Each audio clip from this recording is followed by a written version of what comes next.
I think the lack of social mobility in the United Kingdom is one of the greatest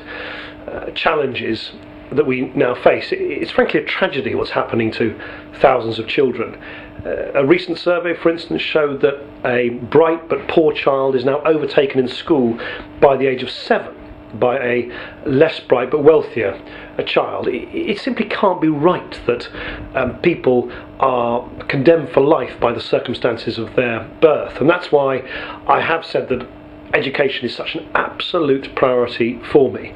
A good education system, a school system which liberates people's potential, inspires young people, is fundamental to living in a liberal society where people can chase their dreams, fulfill their potential, pursue their ideals. And that's why already in the few weeks that I've been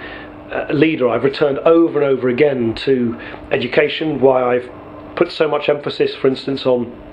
doing what they do much better in other European countries, for instance the Netherlands, in which they allocate money in a much more targeted way to those children, the poorest children, who need the most help, particularly in the early years and primary years of their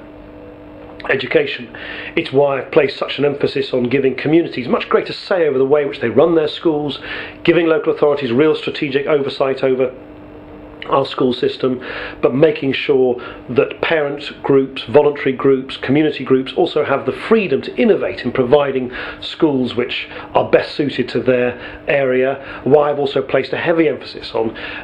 making sure that we don't allow selection to take root in academy schools, foundation schools, trust schools and so on. Children have to be in a position to choose schools, not the other way round. I think that mixture, if you like, of a greater justice in the way in which we administer money, getting rid of selection and providing local communities with more say over the way in which their schools are run, is a recipe for a more liberal education system which gives all children, not just some children, that real head start in life.